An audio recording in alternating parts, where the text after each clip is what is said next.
y'all, it's Laura and I'm back with another layout for the Cocoa Vanilla Studio design team. This time we're doing an Easter themed layout and I thought the Unforgettable collection was perfect for these photos of my girls. So I have my two youngest girls and then my second oldest. And so I'm going to go ahead and scrap the three of them on one page, and then I'm going to do my two boys on another page.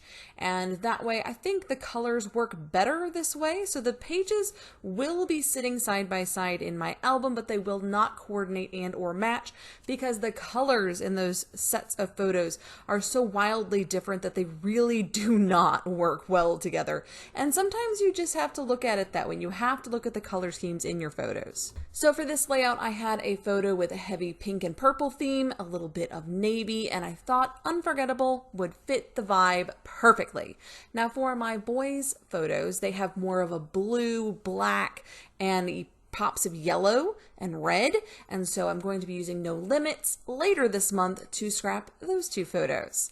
So what I thought I would do here is something that I haven't done in a while but do really enjoy, and that is to take multiple photos and kind of split them up into two groups.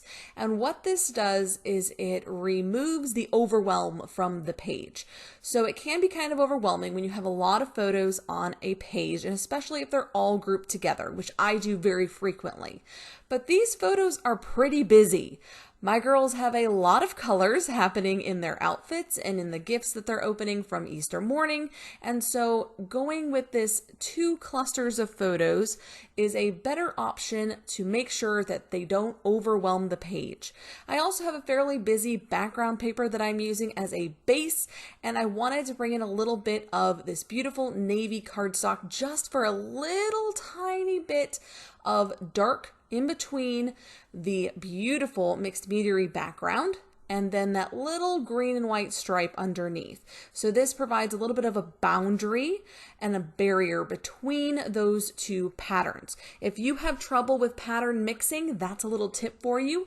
Mix in some cardstock or some papers that read as cardstock, so they read as one color in between the layers of your busier papers.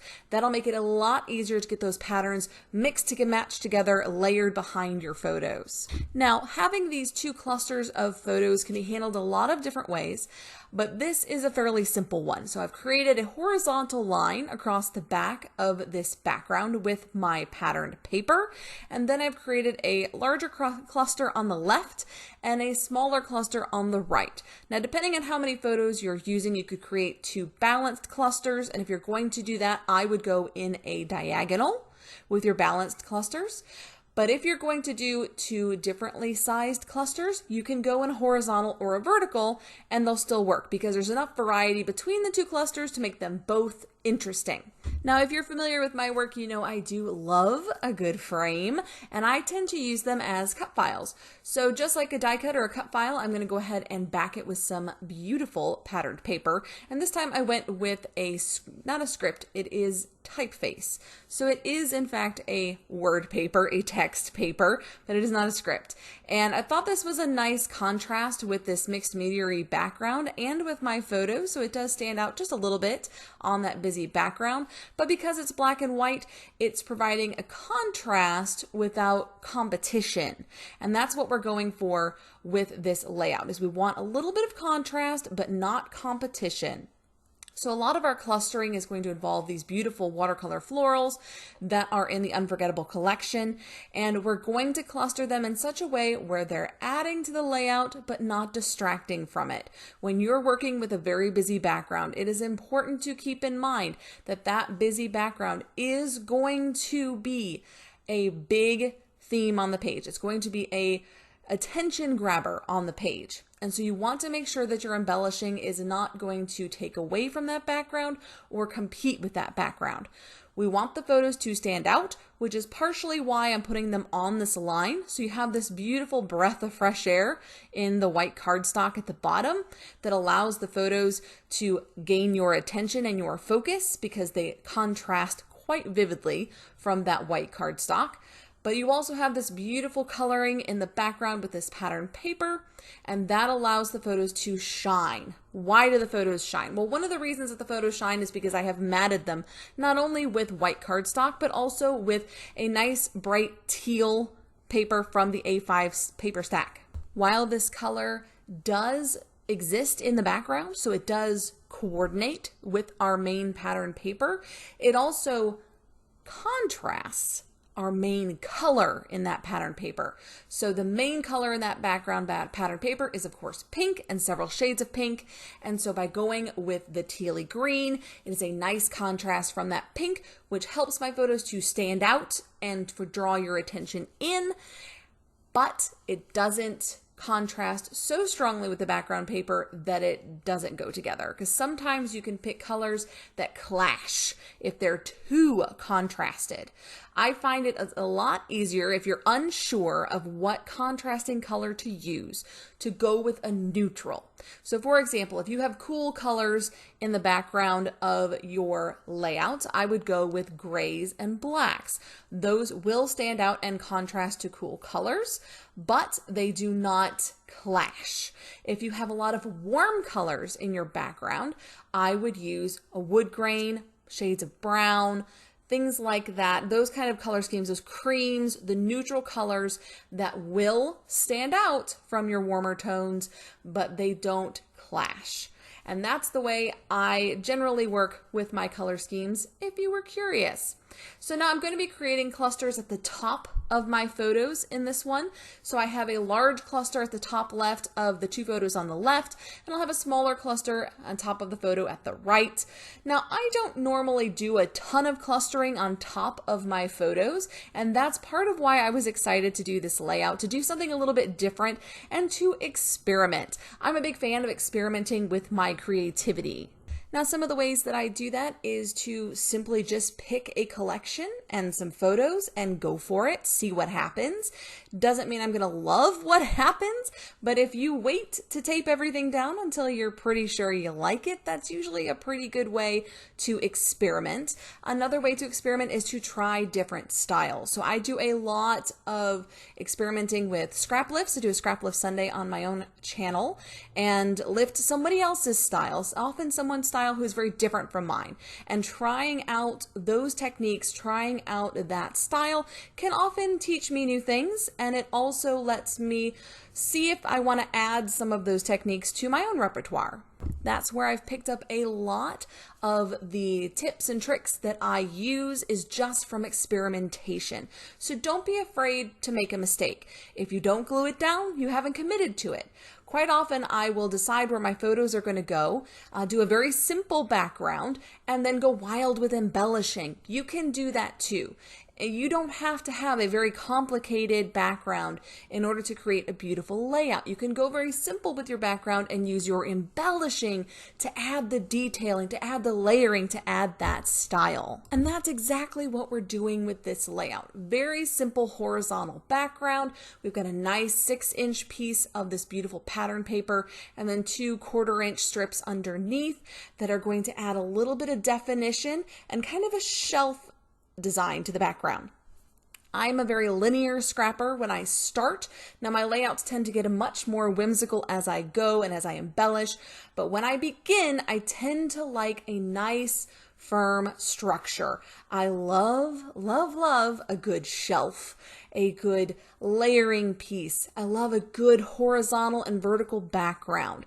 All of these very geometric shapes help me feel comfortable adding the whimsy on top. So if you're finding yourself having difficulty with things like floaty sort of layouts that are very soft and elegant, maybe give yourself a structured background and then add the floaty stuff on top and see if you like it better. Again, just encouraging you to step out of your comfort zone and experiment a little bit. If you're not sure if you'll like that sort of thing, I would definitely encourage you to scrap lift. There are a ton of amazing designers on the Coco Vanilla Studio blog, which is cocovanilla.com. .com.au, and they have a bazillion different styles showcased there. So if you want to try something new, definitely go check out the blog and see if you can find someone that maybe you haven't heard of before. Maybe you're not familiar with their style, but you really want to give it a try.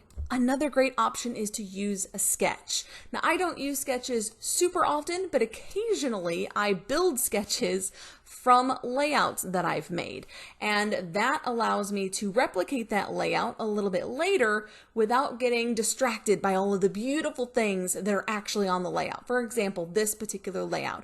If I was to make a sketch of this particular layout, I would probably not put a lot of detail into the clusters behind my photos, just general shapes. That way I don't get distracted when I go to replicate it using very different shapes and very different embellishments. Now, I did decide to go ahead and put my title underneath of the left-hand cluster, and the reason I did that is because I thought my journaling would fit better under the right-hand cluster. So they're going to be fairly similar in length from top to bottom, my two clusters, but the width is the part that makes it interesting and different. Now, I also really love these little swooshes. I don't know what to call these, but they're little swooshes that are accompanying the Unforgettable foam titles, and I love them. They add such flair and just a little bit more detail and interest to these titles, and I just had to add several. Lots of them, all of them, because I love them. They're so much fun. Now, something that I did on this layout that I don't do a ton of is using clear stickers. Now, I love clear stickers. Working on white cardstock backgrounds, they're brilliant. You can't hardly even tell they're clear stickers sometimes. They just look like stamping in the background, which I also really love the look of, but don't always want to fuss with stamps, and clear stickers are a great option there. So I've got these little triangles out to the left and right of my two clusters, and then I have those little mixed media style clear stickers underneath of my title and underneath the cluster on the right. Now, one of the nice things about clear stickers is that you can use them as a base for your clusters. I find clusters much more interesting if they have layers. And so having clear stickers as your base layer and building up on top of it gives the impression of depth and dimension that doesn't have to stand 3D off of the page. It can simply be a clear sticker, an ephemera piece, a word phrase, and you have a cluster. I would add a little enamel dot or a little small shape next to it for a little bit of detail work, maybe a drop of Nuvo. That cluster is complete. They don't have to be complicated. They just need layers. They need to have a base and then built up from there. I have added my lines for journaling using my T-square ruler. If you do not have one of those in your scrappy stash, I highly encourage it. It makes journaling lines so much easier to fit in wherever you can, because I don't always plan ahead. Actually, I rarely plan ahead when I'm making layouts, and sometimes you just gotta find a place to fit in the journaling when it's done. And a T-square ruler really, really helps. You line it up against the side of the page so that you're making straight lines. Very, very helpful. Now, very quickly, I figured out that these larger butterflies that I have previously cut out of a 12 by 12 paper from this collection were just not going to fit well on this smaller cluster. And I did want to include them because what I'm using on the left side, I'm mirroring on the right. Maybe not in the same place, but I am making sure that they connect, that they complement each other, and that they coordinate really, really well.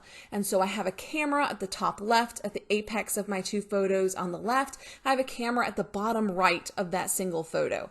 I have florals at the top left and florals at the top right. I wanted to make sure I had included butterflies as well, so I fussy cut out several of those from the small A5 paper stack, which is the same patterns in a smaller size. So I'm able to get a couple of these tiny butterflies and add them to my single photo cluster on the right. So that's a little tip for you.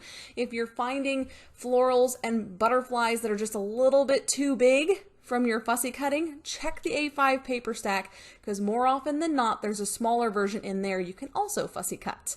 Now that I'm finishing up, I did some scattering with some enamel dots, also a part of the Unforgettable collection, and then finishing up with some splattering. Now I always finish my layouts with 2 layers of splattering, a controlled splatter with Nuvo drops. So if you don't like the crazy mess of ink sprays, you can try Nuvo drops and they work just as well to add that little touch of gold.